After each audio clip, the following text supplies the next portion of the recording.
A delve into the depths of insanity. A 600 microgram LSD trip report sent in by BW. Pretext. This trip occurred at roughly age 20. Having just celebrated my birthday and wanting to go on a trip to remember, my friend and I, we'll call him G, picked up 6 tabs of double dipped LSD, about 200 micrograms each. Having taken LSD about 10 times before and mushrooms about 7 to 8 times, I considered myself ready to delve deeper into the depths of hallucinogenic substances. We obtained the tabs around 8 PM and went back to my house, as my parents had just left for their vacation. With an empty house and a ready mind, I took 1 tab while G took all 3 at once. Trip report. After about 30 minutes of no noticeable effects, I also decided to take the rest of the tabs to reach the level my friend was about to experience. Little did I know, at the time, this would prove to be quite the mistake. About 10 minutes later after taking the extra 2 tabs, the first effects began to hit. I noticed a subtle yet defined increase in my focus on my surroundings. Everything began to seem more vibrant, but I was not seeing any patterns yet. I was leaning back in a reclining chair inside of my living room, when a peculiar halo of colour began emanating from the TV we were watching. My friend G had just put on a National Geographic documentary, but as I leaned forward in my chair to take a closer look, I suddenly detached from my physical body, and in my leaned forward state, it still felt as though I was still leaning back against the chair with my arms crossed behind me. This immediately triggered a surge of anxiety, as at this point it was roughly 45 minutes after taking the first tab. I knew at this point that I was in for the ride of a lifetime, and attempted to calm myself down. However, realising that I was still leaning forward, yet my brain ascertained the fact I was still leaning back in the chair, my perception began to fizzle, and my heart began to race. I looked over to G, and could see the acid was already beginning to take full effect, as all he could do was stare at me blankly in response to the questions I was asking him. I wish I could give a timescale of the events yet to come, but less than an hour after taking the first tab, time lost all relative meaning. With my friend lost in an eternal 1,000-yard stare, I began to take in my surroundings. Things were beginning to shift and move as if they were aspirating, yet far more intense than I could have imagined. I was rapidly losing all sense of myself as my breathing and heart rate only continued to increase. I asked G if he wanted to step outside for a moment for a breath of fresh air, and he nodded in agreement. We got up and walked in the direction to my back porch, and that is when all perceptual hell broke loose. The door leading to my patio seemed to stretch back into infinity, and every step I took towards it seemed to last forever. After what felt like several minutes trying to walk 20 feet, we finally made it to the door. As soon as I turned the handle, it was as if a gateway to another dimension opened up. My vision splintered into what I can only describe as looking for a chain-link fence. I looked up at the sky, and in each individual square of the link, powerful fractals began spiralling back and forth as if looking straight through a kaleidoscope. It was instantaneously overpowering, and I felt myself fall forward only to catch myself on the railings, as the force of the spinning vortexes threatened to suck me in. I looked at G, speechless, and went to open the door to go back inside. As I reached for the handle, it seemed to fade away into nothingness. I was completely floored by the power of what I was feeling, and kept reaching further and further for a door handle that was rapidly evaporating into itself. In reality, we were both most likely standing in front of the door with our hands outstretched, but it was like trying to move inside of a tornado. Wisps of colour and energised air shot around me as I struggled just to reach out and grasp the freaking doorknob. As soon as my hand finally connected with the cold metal, it was as though time had stopped. The door swung open, and the rush of cold air from the air conditioning was like walking from a desert to the Arctic Circle. We made our way back through the house with great difficulty, straight hallway mind you, and returned to the chair we began from. Things only elevated from here though. The National Geographic documentary was still playing, but nothing perceivable was presented to my eyes. A cheetah flashed across the screen, but all I saw was a blur of movement passing through a scene of utter chaos. The waving Sahara grass presented itself as burning flames, and the blue sky melted into it as if it were a candle burning at its peak. Everything I looked at was melting. The walls, the floor, my body, all of it was melding into itself and withering away into ash. I stumbled my way to the bathroom, looking for any form of relief, but there was nothing that could help me now. I looked up and saw myself in the mirror, but I couldn't recognise anything. I was being completely blown into a realm of pure terror and insanity. Time meant nothing, and every second was dragged out for hours, as I witnessed myself dissolve into the mirror over and over again, only to be returned to my physical form, and then stretched out again into a focal point I could not discern. I pulled myself out of the bathroom after what felt like days of breaking down into molecules in front of the mirror, and was thrown into a spiral staircase. The hallway connecting to my bathroom led into the living room and looped back through the kitchen and back into the bathroom. I became lost in this nightmare cycle of walking in literal circles at what felt like a 45-degree angle leading straight down into what I perceived to be hell. I must have walked 20 or 30 circles before my friend suddenly popped out behind a wall and grabbed me and silently pointed towards my room. I half stumbled, half crawled my way into my bed, and G soon joined me. What happened next, I will never be able to explain. As soon as I lay down in my bed, my brain folded in on itself.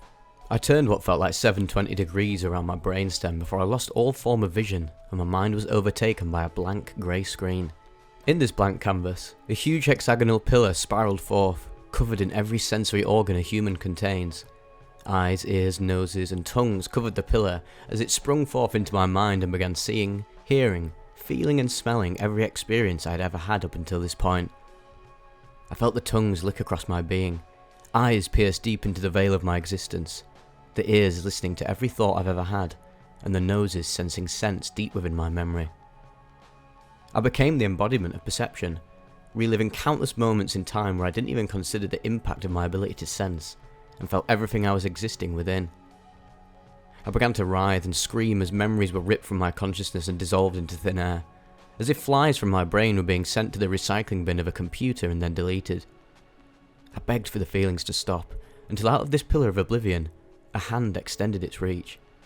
It was G grabbing my hand and telling me everything was going to be okay, and at this utterance, the pillar dissolved, and I saw what appeared to be a heart monitor line begin beeping at a constant pace, before going dim and flatlining.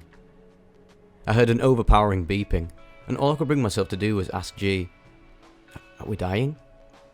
He told me no, and the reassurance of another being's existence brought me back, if only for a moment. We were finally able to get back on our feet and proceeded again to the living room.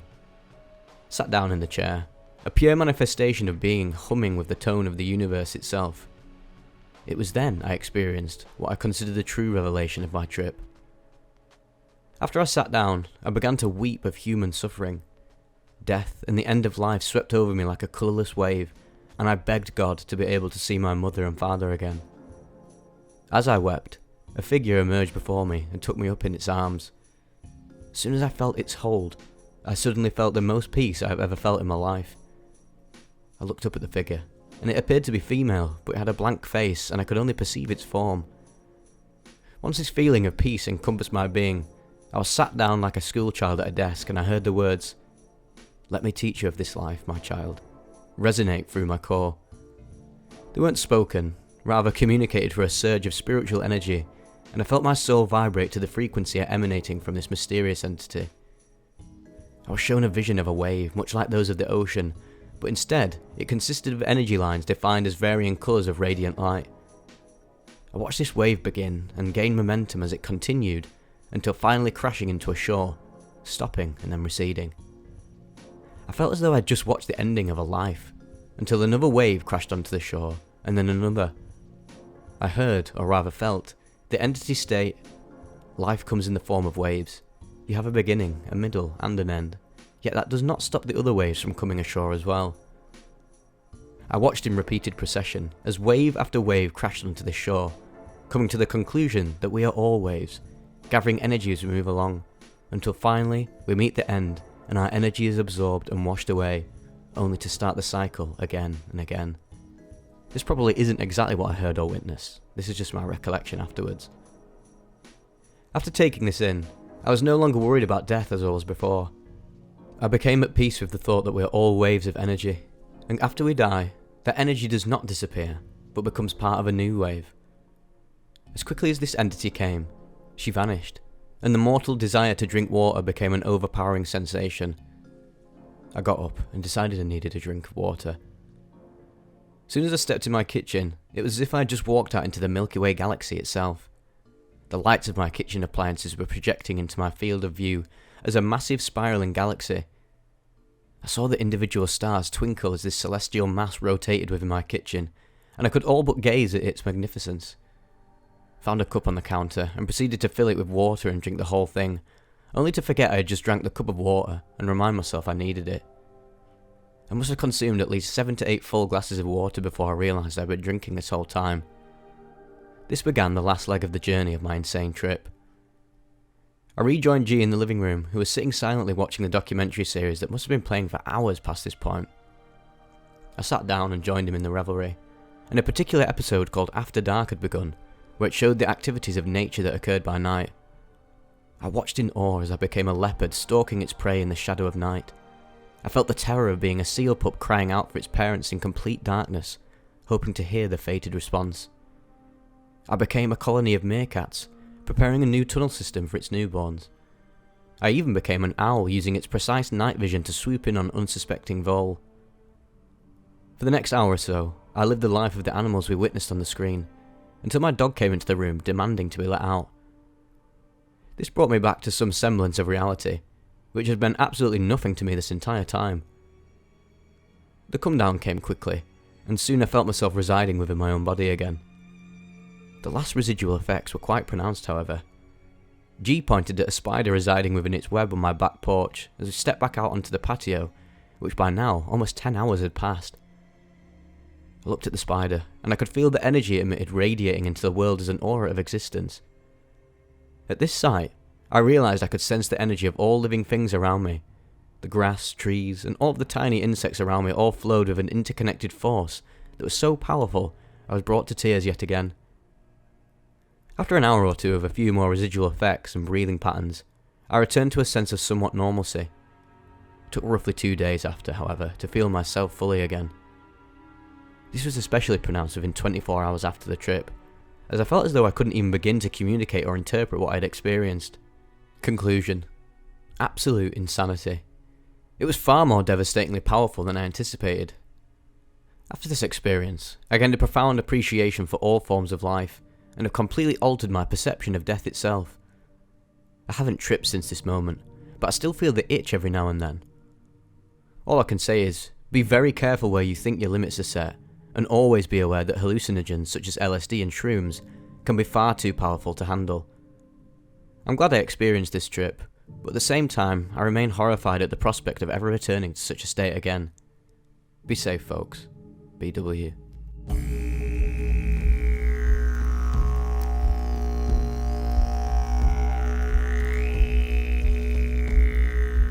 A 4-gram mushroom trip report sent in by Jake. Truly the scariest part of one's life and experiences happens within their own mind. Our mind is a sandbox, constantly stimulated and so creative. Yet to unlock the inner workings of our beings, sometimes we need a little assistance. This is what fascinates me about psychedelics. I'm fairly experienced with the basics. Before this current experience, I've had a lot of run-ins with drugs, smoking weed for a long while, and I've tripped a handful of times on mushrooms, penis envy, golden teachers, Jedi mindfuck, etc.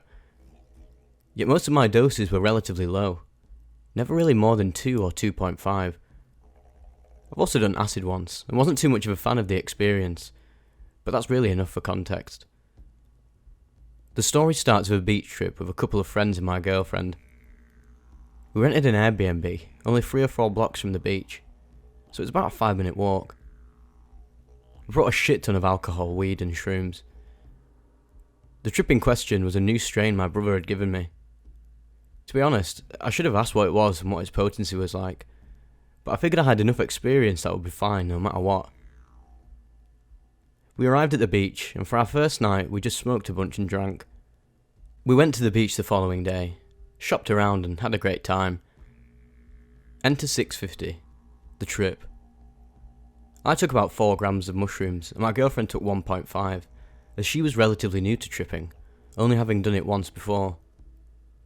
We took them with peanut butter and drank a glass of Pedialyte mixed with lemon juice. I never had much luck with lemon teching, but it always seemed to reduce a lot of my nausea during and after the trip. After we took them, our other friends set up Cards Against Humanity, smoked, got drunk, and we played. About 30 to 45 minutes after taking them, I started feeling the effects. Fractal shapes began to appear alongside wobbly lines. I had a shit-eating grin on my face that I couldn't wipe off, and the game we were playing was becoming increasingly more difficult. About an hour into the game, I had to drop it, as sentences were becoming very difficult to comprehend and read aloud without mild confusion. As the rest of my friends played, I stared at the wall and remember seeing crowns plastered all over it. Why crowns? I wasn't sure whatsoever, but these come into play later in the trip. Afterwards, it's about 8 PM or so now. I begin to play some music. Some context before I continue. I'm a huge music junkie. Over 4,000 songs in my playlist, and I stream over 100,000 minutes a year. Needless to say, I have a plethora of songs in my trip playlist. The little game I liked to play was Russian roulette with my trip playlist. I put a song in by a wonderful band called Duster titled Go Back. If any of you know of this song, it's terrifying enough sober. It's a loud, staticky, distorted guitar that strums with somber vocals. I thought it would be fun if one day while I was tripping, that song came on thinking I would have insane visuals. Boy was I wrong. So after listening to maybe 2 very nice songs, Go Back began playing for the first time while I tripped. Immediately, the first strum of the guitar blasted me into a different corporeal dimension. The world around me had a darker tint. The fractal shapes seemed to be moving in tangent and very violently, almost vibrating and trying to rattle the house. And I knew I had to get out of the house. Subconsciously though, I was hearing the lyrics, "I want to go back to the sea. I want to go back to the beach," are the first 2 lines. So the first solution to escaping the house was going to the beach. So I gathered my composure and told my friends and girlfriend we should go watch the sunset. They all agreed, so we grabbed lawn chairs and walked. Stepping outside managed to calm me down a bit. The sky was purple and golden. The cool, fresh air helped me gather myself further, and I felt very connected to the earth around me. I also distinctly remember liking the way the lawn chair felt on my back as I carried it to the beach. And the whole way there, I got sidetracked telling our one sober friend about how amazing it felt to be carrying this chair, and walking and breathing the clean air. Everything around me twirled and danced as the colours shot like rockets towards the sky and splattered into the clouds, raining down towards the concrete. Eventually, we got to the beach just as the sun was setting. I remember the sky being a brilliant magenta, and the ocean slowly crashed into the sand. I stared at the water for a long time, and I felt calm, yet something was wrong. I could just feel something in the universe wasn't aligned correctly. So I looked to the sky, and in the sky, I saw a king in the shape of the clouds. His face was lined with a plaid design, and he had a puffy beard with a large regal crown. I remember staring at him and asking the sky what I was meant for.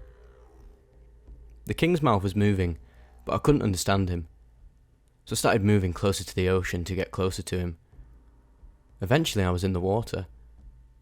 The water was frigid, but it felt inviting. I looked down as I felt the water on my feet, away from the king, and was shocked I had walked that far.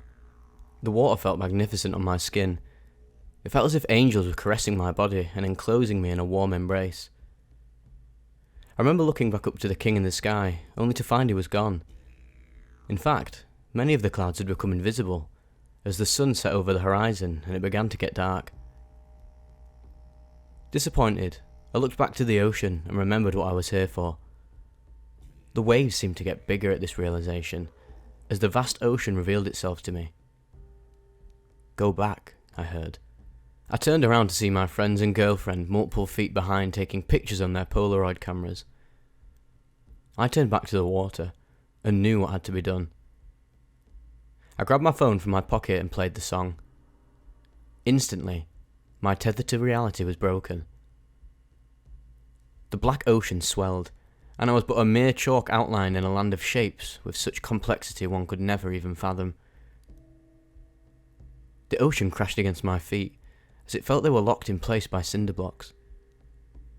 I kept hearing voices telling me to go back to the ocean, go back to the sea.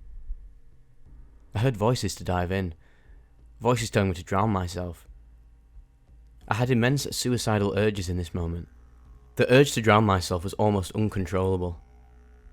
I began walking further. As the song played, each strum of the guitar shifted the plane I walked on. The world turned as I came to the realization I was trapped within a simple sphere in the middle of a vast universe far greater than one's own ability to comprehend. The water was now up to my chest. Nobody came to stop me, I was stuck in shock and delusion. I was dissociated from my mortal body, and my soul had ascended elsewhere as the ocean continued to embrace me. The voices were getting louder. The song had a secret message this whole time, I thought. I didn't just place it in my playlist for shits and giggles. It was trying to tell me something, trying to tell me to go back. And then, it ended. The static stopped, the noise stopped, the strumming stopped, and the ocean calmed down. In this moment, I had my very first ego death. The ocean's violent black waves that had swelled up to my neck, or so I had thought, began to die down below my abdomen, which was how far I was actually standing in the sea. When this happened, the only thought I could imagine was that the ocean was scared of me. I had become so powerful and so all-knowing of the universe and its secrets that the ocean itself, Earth's largest monster, was scared and was backing off of me. My viewpoint on my entire existence had changed. I began to feel a euphoric yet ominous feeling. I knew the secrets of the universe. I was the centre of everything. I was everything, and I was also nothing. The universe's size made me, an all-omniscient being, feeble and microscopic. After settling in the ocean for what felt like years, I returned to the shore. None of my friends had even noticed I was gone, as they were too busy on their phones or even sleeping. When I came back, my entire lower half was soaking wet. I asked one question. Can we go back? And they obliged and walked me back home. When I first asked that question, and they said yes, I kept saying back that they didn't understand. They didn't understand the meaning behind go back, and they all were extremely confused and starting to worry, as I was trying to preach and explain it like I was sent from the Lord to teach them. On our walk back home, the concrete ground was glimmering, and it had morphed into outer space. I was walking on stars and planets as outer space created a walkway for me back to our Airbnb. After following this path of meteors and shooting stars, we made it back to our Airbnb. At this point I was beyond past the concept of recognition, and this strange house or whatever it was they were leading me into sort of freaked me out. I had no idea where I was, but I slowly made my way inside. The entire house seemed oddly familiar, but far too distant to be anything I could have ever recognised. There were objects I never remembered being there. The stairway next to the door continued in a spiral, yet my friends helped me and my girlfriend up to bed while they went downstairs to drink some more. In the room, I remember my blanket had become a giant writhing worm, and I refused to sit down in it. I then made the mistake of asking my girlfriend the time, for her to respond, 9:55. We'd only been gone just over an hour and a half. That was impossible to me. The concept of time had just been erased from my brain. It only added to my new viewpoint of life, that time was useless and meaningless. As I philosophized and pondered, I made my way back downstairs somehow and collapsed on the ground. This is where things begin to get foggy, as really all I remembered was that I stared at a clock as it melted off the wall, and I moulded into the tiles I laid on. I laid here and stared at this wall for an hour or so. That's all I can remember. When my girlfriend and I went upstairs to bed around 11 to 11:30, we laid in bed and watched TikTok for a while, and by this point I was starting to come down and was able to recognise where I was, yet my visuals were still very intense and I felt disoriented. I decided to play it safe and just relax for the night, so I got in bed, talked with my girlfriend and finally fell asleep around 2 in the morning. This was my full experience on these mushrooms. The following days I was stuck in a very deep depression that was difficult for me to get out of. This experience enlightened me and opened up so many doors and realms of possibilities. I've since taken a break from all substances and plan to clear my head before I get back to my journey. I have questions that need to be answered, and I'll continue doing what I need to in order to get them answered.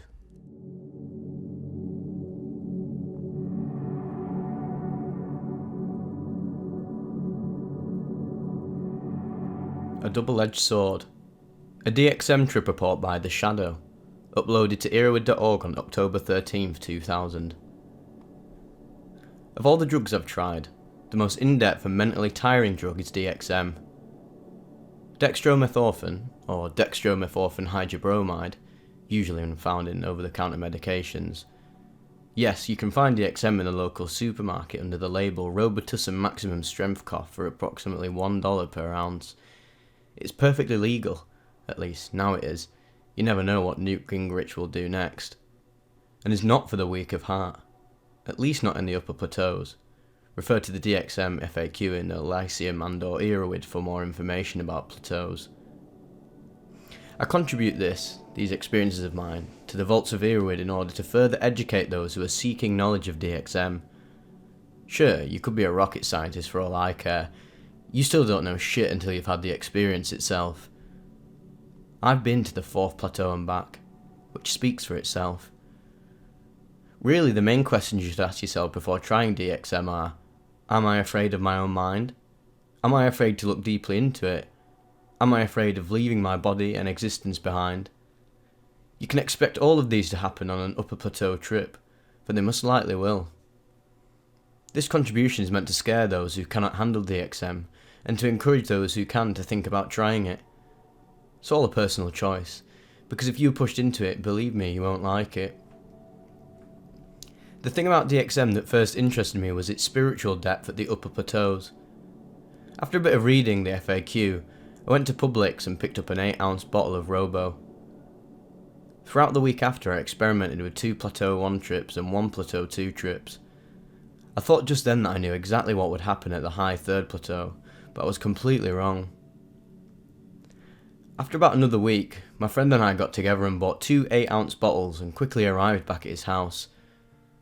We saluted each other, then clinked the bottles together and pointed the bottoms up as we guzzled it down. It took about 10 minutes to slowly finish each bottle with the least amount of nausea possible. We both had taken 8 ounces of Robo. About 15 minutes later I was pacing nervously around his room, slightly off balance while he was anticipating his nausea and relaxing on his chair. I almost puked on his floor as I held it painfully down twice. As soon as it settled in my stomach again, I ran into the bathroom, only to be hit by the 2nd plateau right at the doorway. I didn't know what was happening as I leaned into the bathroom, staring at the floor, but the puke that I saw directly below me answered my question. I had to clean it up later. I slowly but surely stepped over the puke and sat down on his bathtub next to his toilet, and forced myself to puke once again. With that, I sat there for what seemed like 10 years. After about 15 minutes, or 2 years, I saw my friend run by the bathroom into the other bathroom and heard him puking into the toilet. He had his coming as well. After that, he went into his room again and started playing Nitrous Oxide on his PlayStation. The next string of events seemed like only a novel could explain them, but I have trouble finding the right words to remember them by. After a short while later, the 3rd plateau snuck up on me and grabbed me by the balls. I sat there as my body went almost completely numb, and my mind drew a complete blank. All sensory input was diminished, as I could only help but pay attention to nothing. I had the constant idea of my imminent death, but I did not fear it. It was simply a fact in my head. I could not feel fear, only sorrow. But the sorrow quickly diminished, as the 4th plateau began to roll in. It most surely shouldn't have rolled in, according to my weight or dosage calculations, but it did for whatever reason. I had even checked and identified most symptoms of the 4th plateau from William White's excellent DXM FAQ. I had complete amnesia for an hour. I forgot who I was, where I was, why I was there, or why I was alive. There must have been some reason for my life. It was on the tip of my tongue, but I had no idea whatsoever. The sense of sorrow quickly diminished, as if I was a broken robot waiting for its dismantlement. No emotion, just complete apathy. A sense that I had never before had. I looked into the mirror while my vision was working every now and then and wondered who that face belonged to, because it was so familiar. At times my friend would stumble by the bathroom to check on me, because he knew there were razors and the like in there. Even if I wanted to use them, I couldn't summon the willpower to move my arm. I don't know how I kept my balance on the side of the tub, nor how I answered my friend when my mouth wouldn't move, but he seemed to be satisfied. What was even more interesting were the short periods of time, felt like 2 minutes each, where I would float over my own body, in the top corner of the roof, and watching my body stare at the wall as my friend would try to talk to me. He would give up, then come back 10 minutes later and try again in vain. Once the knowledge of who I was returned to me in a gust of cold wind, I looked up with double vision to see two of my friends standing there trying to talk to me. I had to focus on my hearing to understand what he said. He wanted me to go into the other room with him and watch some TV and look out the window. I agreed, only because he had a garbage bag with him just in case I had to vomit again, because I told him that I couldn't feel any of my body, so I couldn't know if my stomach was upset or not. It took an eternity, and no time at the same time to speak. I couldn't tell.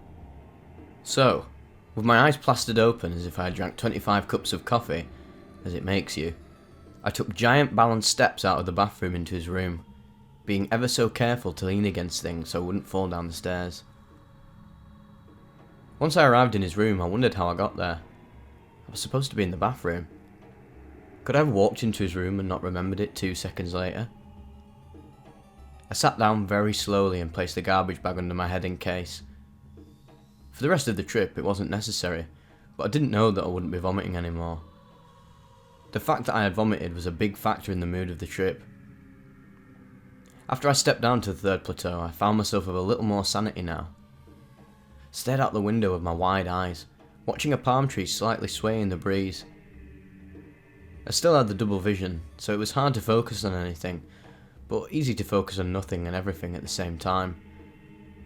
After I plummeted down to the second plateau, we went to another friend's house. We described what happened to him and he was eager to try it, despite my warnings. He never told me what happened to him, but he's been doing it ever since. As I sobered up, I was left with a ray of hope for myself. The fact that I was alive. It was a sort of challenge. My halfway insane mind had lost the battle against itself, but not the war. It took about half a year for me to gather up enough courage to try it once again. This time, it was another one of my friends who had never tried it before and me.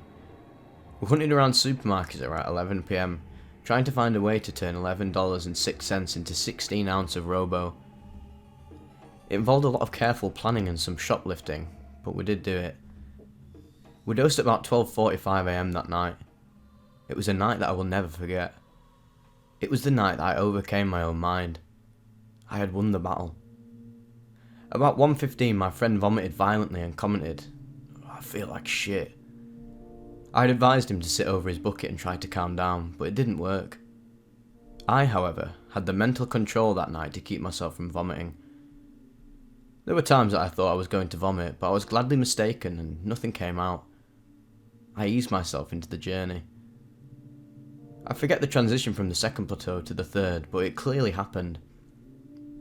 I looked down at my watch at what seemed 2 minutes later and it was now 2:30 AM. At this point I was almost there. I had a panic attack, even though I didn't know it. My heart just started pounding violently and I started to sweat. Even though I was completely calm, I think it was my brain trying to tell me that there was something wrong, like I didn't know it. It elapsed after about 30 seconds of pounding, and then my trip took off. As I reached high third plateau, I no longer saw through my eyes. Whether they were open or closed, I didn't know. I'm still trying to sort out what happened that night. I can't remember much, only vague details. I'd found myself back in the place that I was in 6 months before. I was deep inside myself, taking a stroll through my own consciousness. Occasionally, something loud enough would snap me back into a semi-dazed reality. Mostly my friend tossing and turning on his bed, trying desperately to go to sleep. I wanted so badly to try and comfort him, but my mouth couldn't form the words. As I was enveloped in the swirling stream of thoughts and memories intertwined, I felt as if I was a boat. I struggled to steer myself through them using the right route, only to find myself back in my old situation. Will I die? Will I be a vegetable? Obviously no, because DXM didn't do that to people, at least not that kind of dosage. But my drug-induced mind was still wondering. At that moment, I used my strength and knowledge and looked to God for guidance. I felt as though I had a connection with God, one that I had never had before. Imagine the numbers 1 through 10. 1 being no DXM at all, and 10 being a fatal overdose of DXM. All numbers greater than 1 bring you that much closer to death, and in that, bring you that much closer to God. The upper plateaus are most definitely meant for spirituality. I was being cradled by God as He protected me from myself. I was comforted, more than I ever had been before. If I could cry that night, I would have just then. I was continually searching through my mind, trying to reorganise it to help me understand the answers better. It was like hypnosis, and it was beautiful in a way. Saw anything and everything. I was the master and the slave of the universe, and I would give almost anything to remember what I had done to myself that night. My thoughts, my personality, my general ego had changed somewhat since that night for the better. I wish I knew exactly what I did to change myself. All I know was that it was definitely worth it. After all that had happened, I looked at my watch and noticed that it was 2:40. After another 10 years of swimming through my mind, my watch read 2:50. And after 2:50, I just stopped looking at my watch until I had lowered to the second plateau. I couldn't look at my watch anyways, because I had double vision after I had returned to reality on the third. I couldn't focus in on anything at all. As I said, I forget much of what happened. Somewhere between the second and first plateaus of coming down, my friend and I had a few short, numb conversations. It turned out that he thought he was going to die, like I did at first. He had the same terrible first trip that I had, and has told me that he didn't want to do it again. I really don't know what to expect, whether or not he will try it again. The effects vary from mind to mind, and DXM is definitely not for everyone. You have to be strong-minded and sane, or you might end up a loony at the state mental institution. I saw it as one of the possibilities, one of the routes that my boat could take, that I could have made. Complete insanity. It had its benefits and was slightly tempting, but I had plans for my life. I still have plans for my life. I have enrolled myself in a private college, finally, to get an associate degrees in computer applications. That last DXM trip made me realise that I don't need drugs, besides the occasional beer at a special occasion, and maybe a gel tab or two once a year, to live. I can meditate and bring myself to a psychedelic high whenever I want to. I just wanted an easy high at the time. To sum it all up, I think I have finally found the peace that I deserve and have suffered for all my life. I don't know what to expect down the road, but I'm sure I can make it. If you want to take DXM, then please keep it to a recreational, lower plateau dose, unless you know what you are doing. From what I saw on both occasions, DXM is a dangerous drug. With DXM, you can rearrange your consciousness, whether you know it or not, or whether you know how to or not. Good luck everyone, and God bless.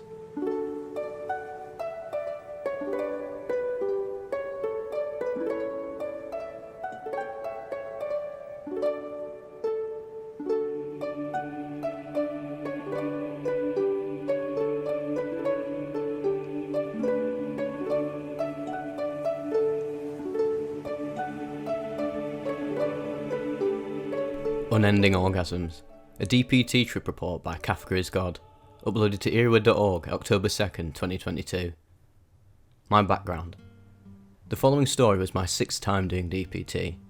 I'd done it twice in combination with LSD at dosages of 30 to 45 milligrams, and I had previously taken it in dosages ranging from 30 to 80 milligrams, 80 being by far my previously strongest psychedelic experience. As far as other psychedelics go, it is the one that I have enjoyed and gotten the most out of. As a background, I've done LSD many times, shrooms a few times, ayahuasca, MDMA, and many other RCs such as BK2CB, 4-HOMET, 4-ACO-DMT, 5-MeO-MIPT, MXE, and others. While I would not consider myself super experienced, I would not consider myself a novice either. As for my sexual experience on drugs, I had masturbated on 1 or 2 tryptamines before, but later into the trip, not during the peak. Setting. I had about 5 hours of sleep the night before, and I was generally stressed since I had a big test the day of my trip. I took 100mg of modafinil the day before, and 100mg again at noon, an hour before my test in order to maximise studying and test focus. I had a generally relaxing afternoon after the test. I played a bit of Dota, had dinner with some friends, and then went home for the night. I lived with 2 roommates. One roommate was away visiting friends this fateful Thursday night, and the other decided around 11 PM to go over to his girlfriend's house. Suddenly alone, I decided that might as well masturbate, and it had been a week or two since I'd used my prostate massage to get off. After taking a shower to relax and then taking a few minutes to lube and insert my massager, I realised again that no one else was home and that I could leave my room naked if I so wished. My previous experiences with DPT always made me super aroused and reinforced many erotic thoughts when they entered my head. So I decided that this night was going to be the night in which I experimented with DPT and prostate masturbation. Somewhat reluctantly removing the prostate massager, I took my milligram scale and went into the kitchen to take out the DPT from its envelope in the freezer. Since I didn't know exactly what was going to happen actually with the combination, I decided on the lowest dose I had done previously, which was 30 milligrams, and this had brought on definite effects, but I could still function if necessary and cause no ego death. Wanting to get back to my bedroom as soon as possible, I quickly measured, wiped the counter with a Lysol wipe, and then proceeded to snort the 30 milligrams. I started a timer on my computer, as I knew that heavy time dilation occurred even at 30 mg for me previously, and I wanted to know where I was in this trip just in case. I spent 5 minutes putting away everything, and then hornily returned to my bedroom. After re-lubing the massager and finding a longish porn video in case I wanted visual stimulation, sometimes I just melt into the prostate masturbation and need no visual stimulation. This was around 10 minutes after I'd taken the DPT as well. After another 5 minutes of enjoyment, I started to notice definite effects. Lights were generally brighter and had a much larger aura. My penis, usually hard throughout a session, was relatively limp. I began noticing closed-eye visuals of flashes of lights of kaleidoscopic colours. Feeling better and better, I turned up the vibration intensity and brought myself to my first orgasm of the night, which was one of the strongest I had previously ever had. My entire body shuddered, adding on to the slight tremors DPT already had started to give me. During this orgasm, the effects came on full, making me forget entirely where I was, what I was doing, and what I was planning for that night. Opening my eyes again after what felt like 10 or 15 minutes, I realised looking at my stopwatch that I was masturbating in my room, and about only 30 seconds had actually passed. I realised that visual stimulation was going to be far less useful than audio stimulation, so I quickly turned on the album that I suffered a harsh ego death to on my 80mg DPT trip, Joris Vaughan's Nobody Knows. I only mention this since this may have aided the trip into how intense it soon became. For the next 25 minutes of real time, countless minutes for what I experienced, my entire body flooded with orgasmic sensation. Every part of my body, from head to toe, continuously contracted without a stop in pleasure. I had no concept of ego or ego boundary, and to me, the whole entire world and all other realities in my head, including every inanimate object, were shuddering with me. Once in a while, I was conscious enough to change the vibration intensity or vibration mode, but after a certain point, I realised that when I thought I'd been pressing the buttons, I actually had been doing nothing, and all changes were purely in my head. The best way I can describe the pleasure I felt was if one imagines their entire body is as sensitive as the head of a penis or a clitoris, and then they stepped into a deep, rushing, turbulent river. I had my eyes closed for most of this time, and the orgasms brushed along me with the beat of the music, painting pictures of fantastic, three-dimensional colour sculptures. One image I vividly remember was a giant sphere, layered with colours radially and in my mind. The music was played on the surface of this sphere in a larger dimension than I could see, creating pulsing waves of green foam. Looking at my stopwatch again, I realised that I'd been experiencing this pleasure for about 30 minutes. I suddenly worried about overstimulation, and I decided that it may be best for me to not overextend my stay in Pleasure World, but instead finish a little earlier than my usual prostate massager sessions, which usually last around 45 minutes to an hour. So I, with uncertain movements, as I was barely able to distinguish in my mental faculties one body part from another, grabbed some lube and started to stimulate my penis. My pleasure intensified, something I couldn't even fathom at the time, and with by far the strongest orgasm and ejaculation of my entire life, I blacked out for about 2 minutes, probably continuously shuddering. Once I came back to, I realised that I'd blacked out for around 2 minutes. I turned off my massager and somehow brought my physically exhausted self to the shower. After spending a few minutes recollecting what was happening while taking a shit on the toilet, I realised that I was now tripping way harder than I ever had previously on any drug. My thoughts were constantly interrupted, and random parts of my body would suddenly shudder in pleasure, which, although feeling amazing, scared me since I was not stimulating myself anymore. Trying to take some deep breaths and calm down, I stumbled into a hot shower, lying against the back wall, and tried to meditate and regain some state of reality. I know I ended up spending about 20 minutes in the bathroom altogether, as I later saw on my stopwatch. But to me, I spent almost an entire day in the shower. I definitely suffered a few minutes of total ego loss here and there, thinking I was concurrently existing in multiple lives. In one of these lives, I was a camel trader in Saudi Arabia, and had fallen in love with a beautiful woman my age, but her father was against her marrying a merchant. I sold all my stock and spent years educating myself in order to become a politician, so that the girl's father would agree to both our wishes to get married. And after the multiple day marriage, we travelled throughout Africa. These types of story hallucinations I had experienced on my 80mg trip before, but there were by far many more in this trip, and they were much more detailed. I felt throughout these many lives my self-orgasm almost as intensely as before. I remember imagining that hot water was embracing and caressing my body, helping me through this intense trip. In a brief moment of sobriety, I realised again how hard I was tripping. I turned the shower off, towelled off, and then walked back out into the kitchen. The hardwood floor was almost neon green, and the tree rings within the wood were floating onto each other. The flat floor suddenly became not so flat, with the rings becoming storm waves like on an ocean. Stumbling back in my room, looking at the stopwatch on my computer, I realised I was about 50 minutes into the trip. Since most of my DPT trips lasted with a peak of about an hour, and then an hour of after effects, I became very scared that the effects were only seeming to strengthen. I turned the music off that was still playing on my computer, since it seemed only to aggravate the effects, giving me a few more orgasmic spasms before I could grab my cell phone. Knowing I would rather be safe than sorry, I called a friend who I knew would still be up and could distract me for whatever the remaining duration of my trip was. This was a great idea. After telling him what I was on and what I needed, we proceeded to chat about random things, distracting me for about 40 minutes in real time. During this time, I ambled between my living room and kitchen, glancing at the clock every now and then. Multiple times, I commented how it was amazing we had only been talking for X number of minutes, since to me, it seemed like we had spent entire days together and had caught up about every single particular detail in our lives. My thoughts were often nonsensical, but my mood consistently increased as the visual hallucinations of the floorways slowly subsided. After thoroughly thanking my friend, I then took 5mg of melatonin to help me sleep, and after meditating for what was probably only a few minutes, I achieved sleep and woke up to my alarm Friday morning, and managed to somehow get to class on time. All the lights seemed to be much brighter, and my body was still feeling residual pleasure throughout the entire day. Worrying that I might cause some damage if I overexerted myself, I skipped the gym and decided to rest. After another night of sleep, I felt truly 100% sober once again. Overall, I'd probably say this was by far the most interesting and pleasurable experience I've ever been through. A definite +4, as if I knew how to achieve this and control it. I doubt I would care about anything else. The unexpectedness of the trip intensity with such a low dose was extremely scary at points. I definitely will try this again, but next time I'll be a bit more prepared for the aftershocks and after effects. If there is any moral to this story, be careful with sex and psychedelics.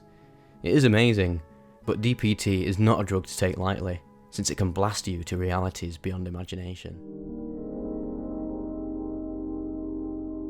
Language of Energy. An 8-gram mushroom trip report, uploaded to Shroomery on the 4th of June 2020. So this is my third somewhat big trip. I was in need of another ego death experience, and was very frustrated that my last trip failed to get me deep enough. So this time, I took 5 grams.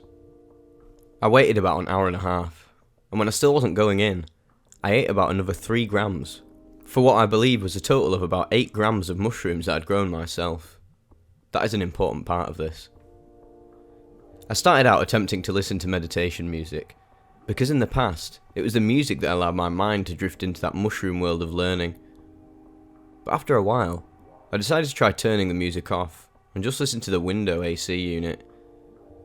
Well, almost as soon as I turned the music off, the air conditioner started to sing and speak to me. The sounds it made became a language which my consciousness somehow recognised as the language of energy. My brain became wildly active with this new super complex language, that I somehow was able to comprehend and understand that it was indeed the language of all energy, and therefore I was able to converse with all things, from televisions to trees to animals to rocks to doors.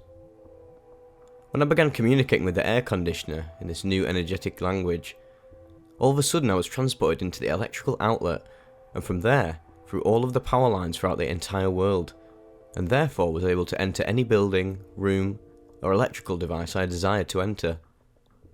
And when I would enter them, this language would become louder and of higher frequency in my mind. This new energetic language was clearly behind absolutely everything. It was what controlled the function of the movement of all atoms, and therefore by knowing this language, I was able to manipulate anything I desired.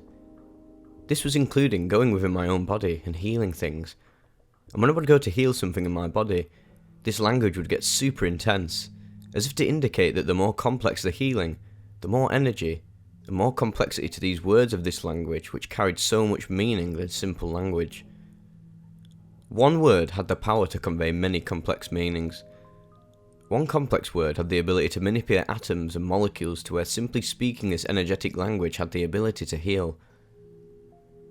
During my trip, if I would go near any electronic device, this language would intensify my mind. I was able to learn from that device everything it had absorbed from everyone and everything it had been around throughout the course of its life. Like if it was a cell phone, I instantly took on the entire life experience and knowledge of the person who owned and carried that cell phone.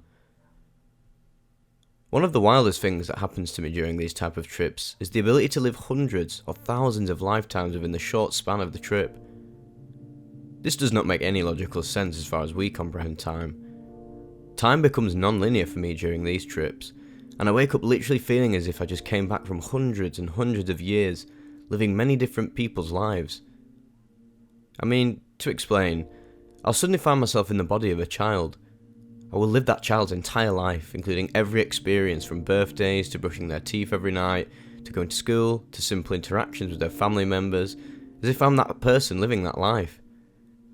I quite literally feel as if I lived their entire life, and therefore wake up having experienced everything that person has experienced in life. As soon as I'm done with that person's incarnation, I experience living in another person's life. I even served 30-year prison sentences, experiencing the feeling that I was actually in prison for years and years. It doesn't make any logical or rational sense given our world's understanding of time, that a person would be able to gain the experience of having lived so many different lives within the 2 hours or so that I was tripping so hard. But I kid you not, I came to having memories of having lived entire lifetimes in someone else's existence. A few weeks ago, I was a long dark-haired young woman that lived in Lima, Peru with her family. I came to having memories of living her entire life, and it felt as if it was actually one of my past lives, and that possibly, rather than living her entire life in that moment, I was instead maybe given access to those memories which made it feel as though I had just relived her or my past entire life. I've managed to keep myself aware the entire time that it is the mushrooms causing this effect, and therefore I was able to really test it and throw different ideas out there while I was deep in it. I was very much lucid and able to go wherever I desired to go, and was able to manipulate molecularly anything I desired. I recognised that I was pure consciousness and pure energy, and was most certainly not confined to my physical body. In fact, I was well aware of the fact that I was outside of my body, and for a while I was convinced that I could actually be dead, and that siren I hear in the background is the sound of the siren on the ambulance transporting me to the hospital. But I didn't care. I was experiencing the equivalent of a non-stop orgasm as I lay there having all of these visuals and hearing this beautiful language going constantly in my head. Then I recognised that for all I knew, my physical body may be in a mental hospital right now, and this may very be what it feels like to have completely mentally lost it. I thought maybe I took so many mushrooms that it sent me into this state, and now I'm here forever, and my body is in the mental hospital, and my poor wife and daughter are all alone. However, even though I had those feelings, at the same time I was able to continuously remain aware that this is the mushrooms doing therapy for you, and your wife and daughter are fine, you are fine, your body is still laying safely in your bed. For a while, I was convinced that this incredible feeling of peace and calm and happiness, hearing this language constantly and living all these different experiences, was actually what it felt like to be dead. And in that moment, I realised that being dead is one of the greatest things in the world, if that's really what it's like to be pure consciousness and one with energy. And therefore, I didn't care if I was dead, even though I knew I wasn't. It's so weird and amazing.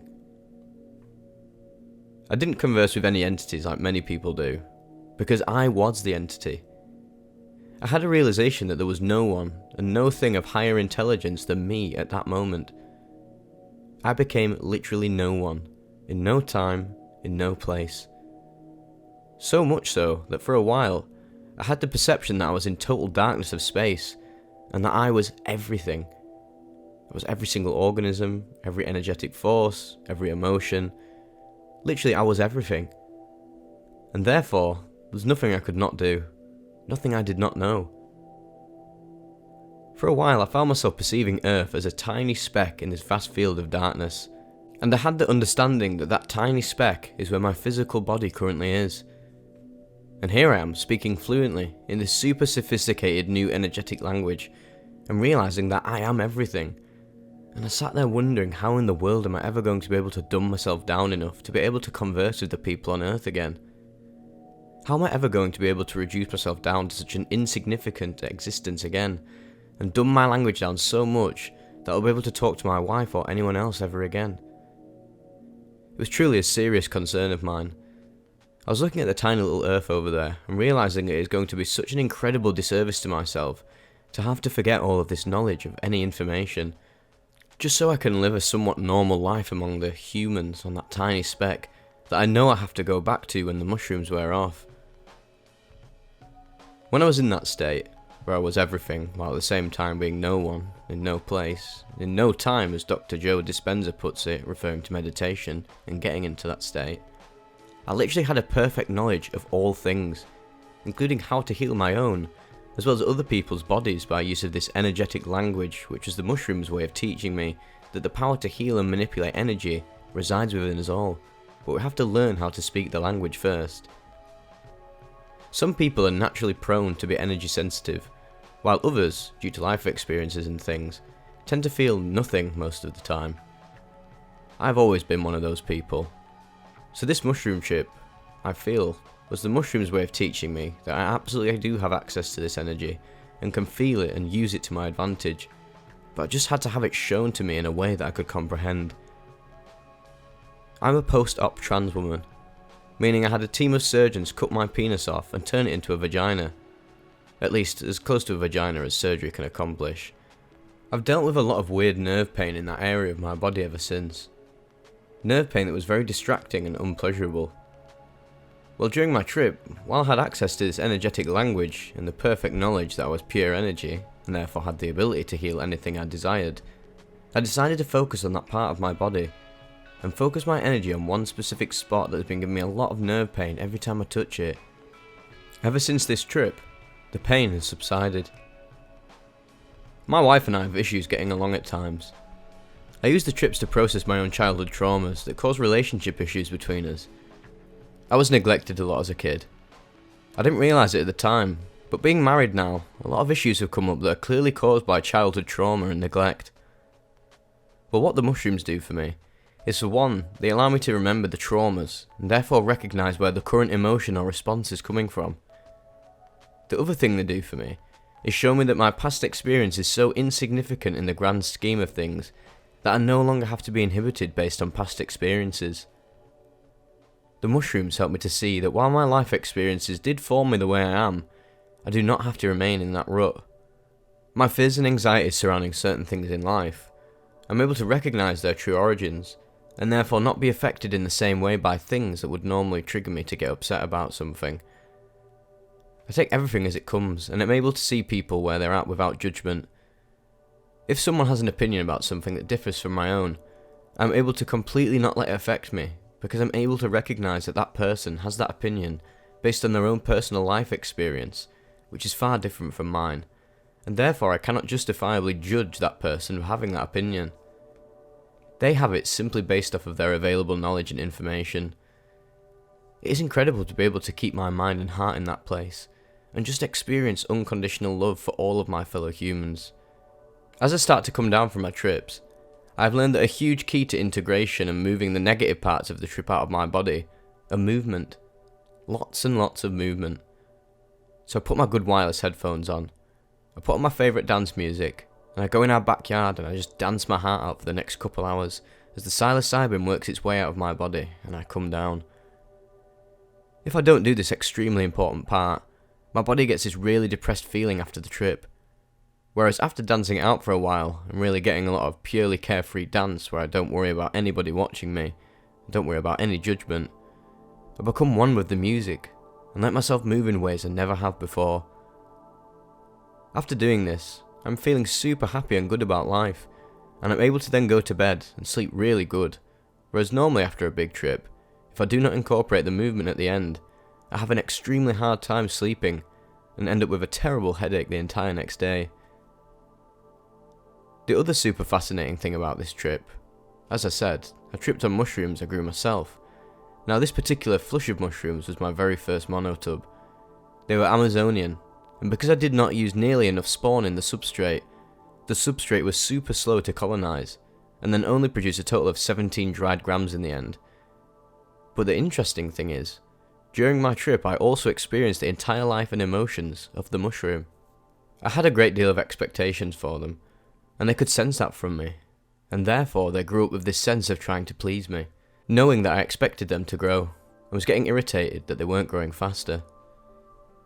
So during my trip, I was able to truly empathise and feel the poor mushrooms' emotions as they looked up and said, "I'm sorry Mom, we're really trying. Please don't get disappointed in us."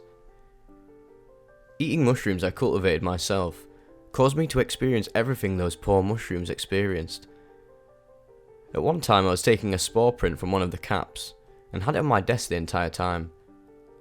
So that mushroom cap was sitting there, absorbing my energy as I worked all day, and that energy then went into me when I ate that particular mushroom cap.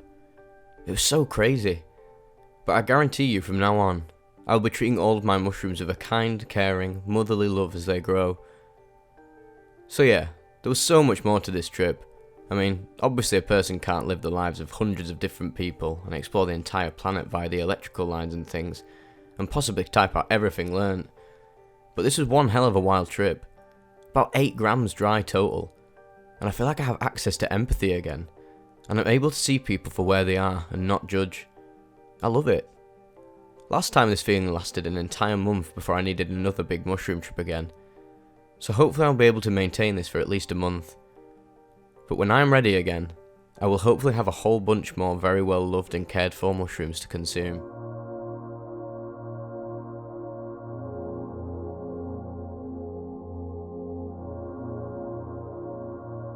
Into the Mind of God, a DMT trip report by Voyager, uploaded to Erowid.org, June 27, 2016. Erowid note: the dose described in this report is very high, potentially beyond Erowid's heavy range, and could pose serious health risks or result in unwanted extreme effects. Sometimes extremely high doses reported are errors rather than actual doses used. I've been holding on to 2 DMT rocks for a couple of months, waiting for the right time to use them. I had tried to smoke DMT twice before, but with only marginal results. The first 2 experiences produced only mild psychedelic effects, electric sensations flowing through the body, and visuals akin to LSD or mushrooms. My ego had been left completely intact in both cases, and I'd never really left the rooms from which I attempted to launch. Early in the evening I decided to attempt a new launch. My roommate Echo was DJing a party somewhere, and my house was otherwise empty. Just after dark, I set up my zone, stringing my hammock up between 2 trees in my backyard. I lit 2 sticks of incense at the base of the 2 trees and settled into my hammock. I had decided to smoke the DMT using my Vapor Genie by placing the smaller 60mg rock directly on the VG screen. In the minutes before launch, I attempted to meditate, following my breath. This was very difficult, as my mind kept bringing me back to the idea of the approaching trip. Many report that DMT is very intense, and as I had taken mushrooms and LSD at what I considered high doses several times before, I had at least some shadow of an idea of what I was getting myself into.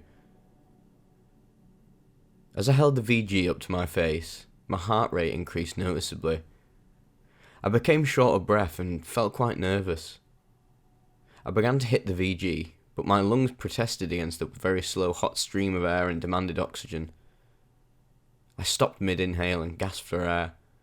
Holding the lighter back to the VG, I began to hear the subtle sound of the solid DMT popping and whistling its way into a liquid, and the sizzling sound of vaporization. I continued hitting the VG, but never really felt a concentrated hit. After about 60 seconds of hitting the pipe, I laid back in my hammock. I felt only very mild effects, not even close to what I had felt on my previous 2 attempts. Somewhat disappointed, I pulled out my glass pipe and took a few tokes of cannabis before falling into a peaceful slumber.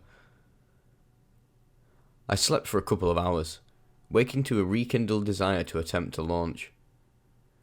I like to consider myself a truth seeker, willing to weather the uncertainty of alternative and expanded awareness in the attempt to contact and understand a more fundamental reality.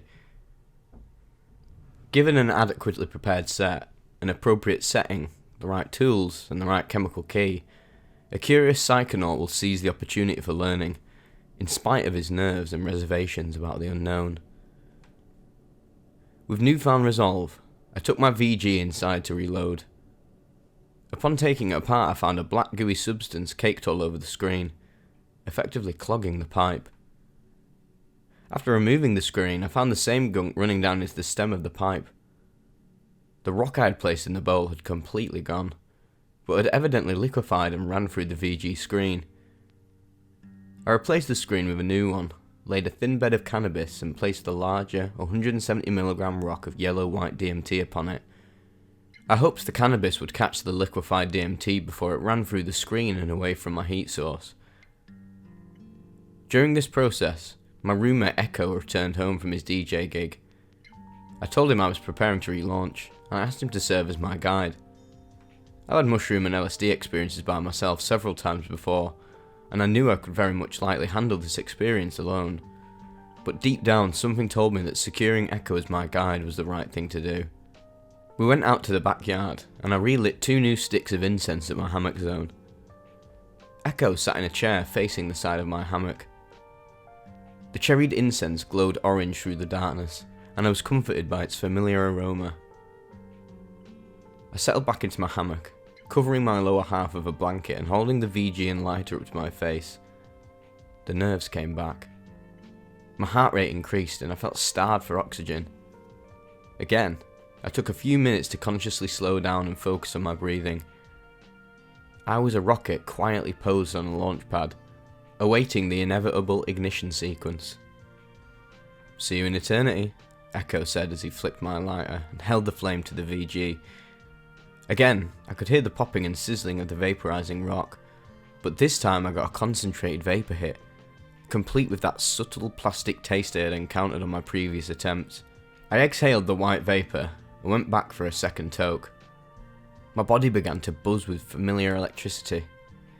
This buzz kept growing in intensity through the hit, and by the time I exhaled and began the third toke, it was growing with such momentum, I knew this attempt would succeed. I continued inhaling, despite the electricity now surging through my body.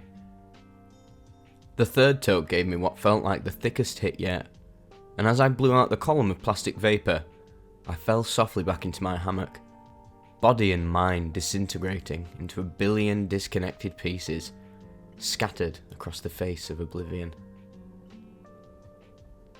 After body and psyche are broken down and blasted out in all directions, there is only emptiness. This is the clear light of the unformed, the unbecome.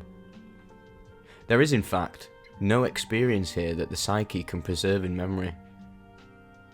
This state coincides with the death of the ego and the discontinuity of recorded experience. It would be impossible for me to say how much earth time elapsed during this state of freedom. Later, Echo would tell me the silence lasted around 10 minutes. The first flash of experience is a recognition of falling out of this emptiness. Only after slipping out of the void can any conscious recognition occur. As the clear light slipped away, I recognized it as sheer perfection. It is identified as divine bliss, a state completely devoid of imperfections, impermanence, or dissatisfaction of any kind. It lacks any hint of duality or ego, and has a distinct impersonal quality. Just after falling out of the light, I felt I had an opportunity to return to it. This window is quite small, however, since the fallout of the light is like the falling of an object toward the earth. At first, the object falls slowly. Enough energy directed upward may overcome the downward motion and return the object to its original position. But after some time, the object gathers too much momentum, and there is no reversing the fall. The psyche pulls at one in the same way that gravity pulls a falling object. The initial flash of recognition is produced by the first shred of the psyche reinstating itself. As this piece solidifies, other pieces begin to solidify around it. As more pieces of the psyche fall into place, the self-reconstruction process accelerates like an avalanche. Timely application of just the right kind of concentrated energy could reverse this avalanche and return one to the liberation of the clear light. However, in my case, the pull of my ego is strong and familiar, and affinity for the habitual inevitability pulled me away from the impersonal void and back into the process of reconstructing my psyche. Almost the same instant that I realised what was happening, I knew that I had fallen past the point of no return. The momentum of my fall back into the ego was too strong to overcome. I began to fall through a sea of imagery collected during my current life. All the people, places, ideas, and symbols I've come to know were interlocking and flowing freely like a fluid. I experienced this vast sea of imagery outside of time, holding all of the pieces in awareness simultaneously. Its scope and beauty was absolutely overwhelming. During this period, I experienced several profound philosophical realizations. I could see that the emptiness from which I had fallen was the fundamental state of perfection in the cosmos. All efforts to make one's own life as well as the other's lives better culminate in this state. It is the attractor and the end of time, pulling the individual and the whole of life towards its perfection. I felt that the purpose of experiencing life is to cultivate the qualities and skill necessary to find the clear light and to stay in it, without falling back into routine, ego-dominated reality. This applies to the individual as well as the collective of all living beings. I saw that the cultivation of good mental qualities are essential to the process. Intelligence, concentration, and ultimately wisdom are all necessary to make and then maintain contact with the clear light. In addition, compassionate behaviour or right action on the individual and the collective scale is also essential to the attainment and preservation of divine bliss. These realizations felt like sacred gifts bestowed upon me by the experience. In my routine ego personality, I consider myself to know these things already. I attempt to study and understand the teachings of the Buddha and practice meditation, although the turbulence of life often distracts me from these efforts, and too often I find myself wrapped in the business of seeking out sense pleasures. Experiencing the falling from the clear light and relearning the significance and purpose of spiritual endeavours, like the cultivation of good mental qualities and the performing of right actions on some very deep and real level of my psyche, are invaluable. This kind of intensely felt experience serves to keep me in touch with what is most important in life, and what is the closest expression of my true unimpeded nature. After descending through the glistening sea of symbols and imagery, I began to encounter some turbulence. As the psyche reconstructs itself, it becomes more and more fixed and solid, in contrast to the complete lack of form of the void and the flowing fluid nature of the sea of imagery. There is a tension felt around the crystallized parts of the psyche as the more fluid parts flow by, lapping and swirling into turbulent eddies. As I felt this tension building in intensity, I remember uttering the name of my most trusted teacher, WW. Her name serves me as protector during the unsteady phases of my psychedelic voyages. As more and more of my psyche crystallized into a recognizable human form, my awareness across the sea of imagery began to hone in on one particular set of images. Soon I was surrounded by the naked bodies of copulating couples. I did not experience attraction or desire towards these images as I had before on LSD. I was simply an impartial observer. Suddenly, I felt an intense connection with my own biological mother. I felt her presence and noted the bond of love flowing from me to her, and from her to me. I realised that I was being cradled by the warm, fleshy interior of a womb. I sat up in my hammock, pulling myself into the fetal position. I could see my physical surroundings for the first time, but I was bathed in a softly enchanting red, purple and blue light. Soon, I felt the enchanting light slipping away, leaving in its place a deep sense of renewed purity. I had been reborn. Then I wept. I wept and wept with joy and gratitude. I was back. Between sobs of joy, I managed to articulate, "Thank you, Echo."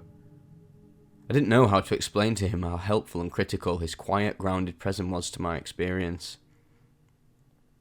The role of the psychedelic guide is complex and beautiful.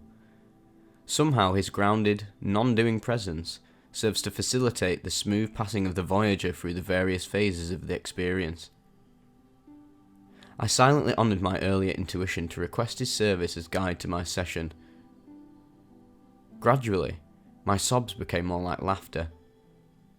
The distinction is subtle anyway. I was awed by the eerie familiarity of the entire death and rebirth process, as if I had experienced it countless times before. The DMT death and rebirth experience had just confirmed what I already knew deep down.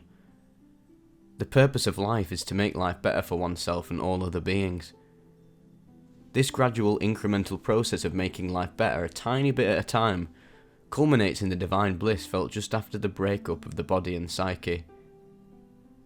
This state of unbecome perfection is the attractor at the end of cosmic time. To recognise and maintain it requires the systematic development of good mental qualities like concentration and awareness. It also requires the performance of compassionate actions in the physical world. These efforts, made diligently enough, shall deliver the individual and the collective of all life in the cosmos into the divine state of perfection, into the mind of God.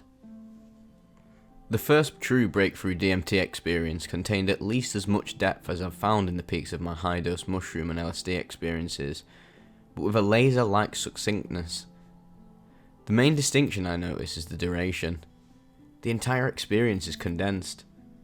The various aspects of the experience flow by at mind-numbing speed, making it potentially even more difficult to retain and integrate many lessons learned or realizations attained.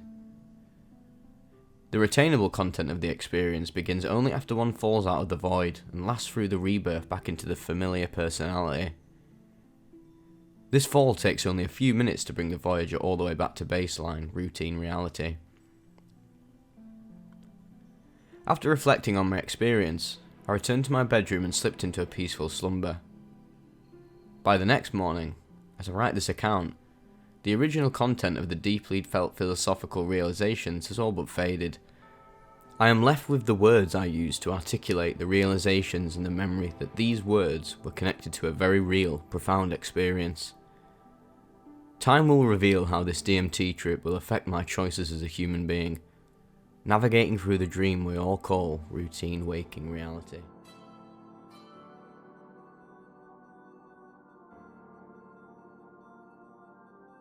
Massive Accidental Overdose.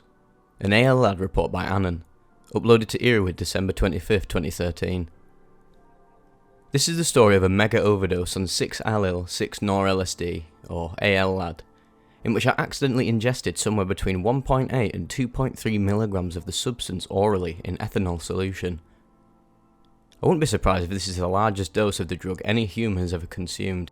If you've taken more, I'd love to talk to you. First, some backstory.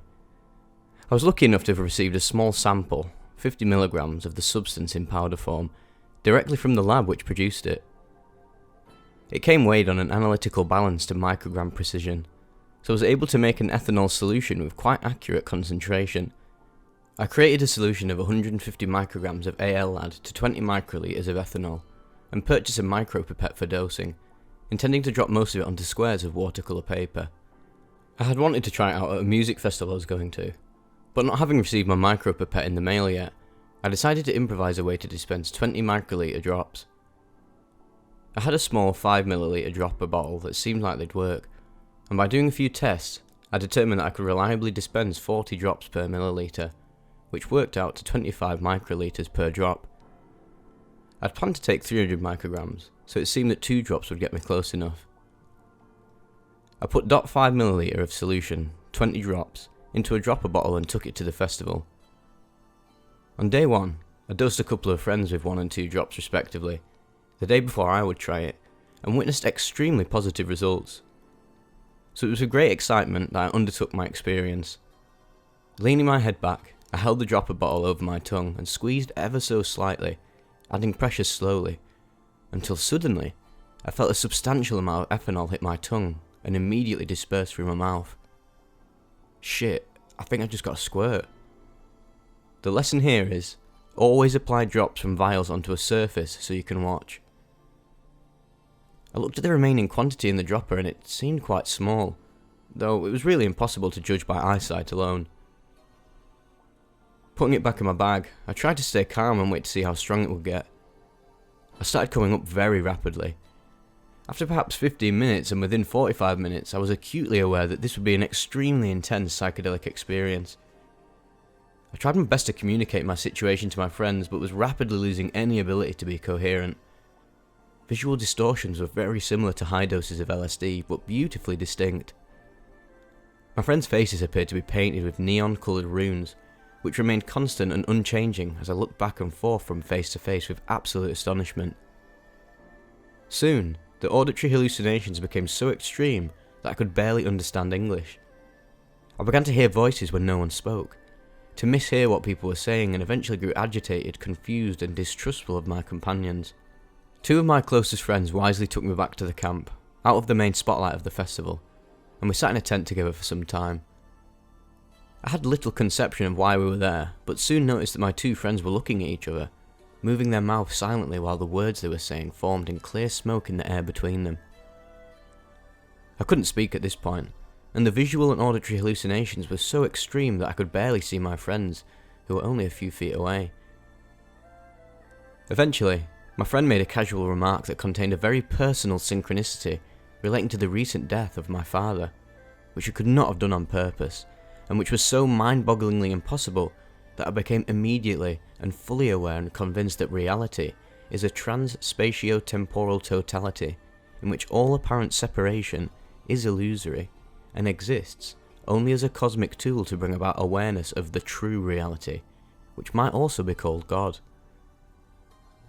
This conviction was so profound, so stunning, so completely earth-shatteringly real that I stood up and fainted. When I came to a few seconds later is when things started to get really weird. All verbal interaction with other people was completely impossible. I couldn't follow anything that was being said to me. It was as if there was no immediate past or future. I was so completely in the present moment that I couldn't remember where their sentences had started, or have any sense of where they might be going. I only heard isolated words, which were so distorted that they sounded like some kind of alien dialect. I confused people's intentions and subtext, and became increasingly paranoid and distrustful. Soon I was living out a full-blown delusional fantasy about what was going on with my friends, which manifested in me creating quite a scene in the vicinity of camp, and the rest of my friends not far away. Ultimately, I was returned to my tent with one caretaker, who kept me there while I fell in and out of deep samadhi. I experienced spontaneous pranayama, seeming to hold my breath both in and out for completely impossible periods of time. At the same time, I was performing mula bandha with both a strength and focus that I have never experienced before. All of this seemed to be happening spontaneously. I wasn't actively doing it so much as it was happening to me, like some kind of demonstration at the sort of level of control in these practices that is possible with dedication and hard work. The flow of time during this experience was profoundly non-linear, and my awareness seemed to expand well beyond my camp. I seemed to be able to hear people talking hundreds of yards away, and all of this input seemed to fit into the most mysterious, completely paranoid delusional narrative of what was going on around me. I grew to believe that my friend was keeping me in this tent to prevent me from knowing about something, or to prevent me from ruining some kind of master plan, and so eventually I stormed out, determined to break his magical hold on the situation. I had been paralysed up until then by what the consequences of breaking that spell may be, but after enough time, I decided I'd had enough and had to do it. I stormed out of camp, dumping water over myself, screaming, "Nothing matters! Nothing fucking matters!" at the top of my lungs, and paced around agitatedly. Several bystanders approached to help, and I regarded them with complete distrust. I walked away and toward where the rest of my friends still remained. Who knows how many hours after this had begun, and upon seeing them, I seemed to instantly snap back into normal reality. They had these worried looks on their faces, and I just smiled and said, "Guys, time is not a linear progression of events," and we all laughed together. I took another 10 to 15 minutes to fully re-enter consensus reality, and the sensation was something a lot like Dorothy's return to Kansas in The Wizard of Oz. The whole thing seemed to have happened in an inexplicable hidden realm of reality, in which all of my friends were present, but in drastically different roles and capacities. After getting some much needed food, I was quickly in a deep, restful sleep, shockingly around T+8 hours into the experience. This stuff is dramatically shorter than LSD. I woke the next morning feeling deeply rested, happy, and somewhat confused about what had happened, but overall though I was in good spirits and feeling just fine. I compared notes with my friends who had witnessed the meltdown and spent the day at the festival totally sober, simply trying to piece it all together and attempt to understand what exactly had happened. When I got home from the festival, I used the micropipette I had received by then to measure the remaining volume of liquid in the dropper. Subtracting liberal estimates for the 3 drops I've dispensed to friends, I calculate that I ingested around 15 drops, or 2.2 milligrams. After about 6 months, I've not yet fully integrated everything, but my main takeaway from it has been to practice adopting the attitude that the whole world is a giant conspiracy to wake us up into direct awareness of the real. I'd not recommend that anyone take a dose of this magnitude, especially not in a music festival setting. It is beyond inappropriate for such a venue. I would consider pushing this substance to levels around 1 milligram in highly controlled inside settings with the intention of maintaining a totally internal focus for the duration of the trip. But this was a clear overdose and should almost certainly not be repeated. All in all, AL-LAD is a remarkably powerful, extremely deep and promising psychedelic, every bit as potentially useful as LSD. In many ways, it is very similar, but in seemingly just as many ways, it is radically different. Definitely one to explore carefully, at a range of doses for some time. If you have some, consider yourself very lucky, and use it wisely.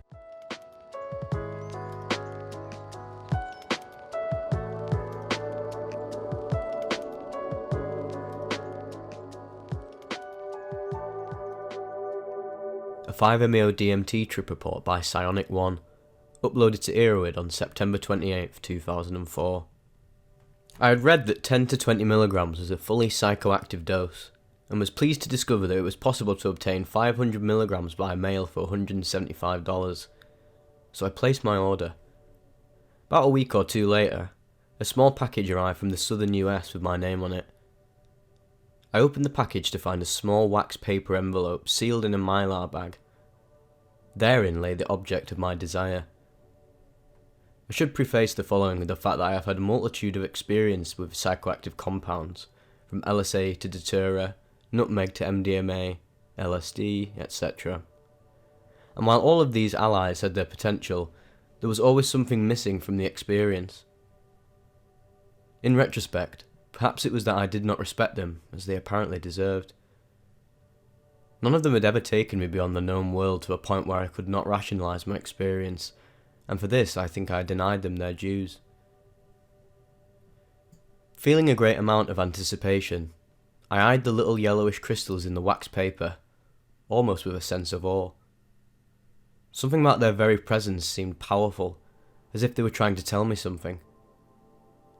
I decided that there was no time like the present, and having read that nothing can really prepare you for what happens, I asked my girlfriend if she would make sure I was safe. She agreed to watch over me while I tried this new substance.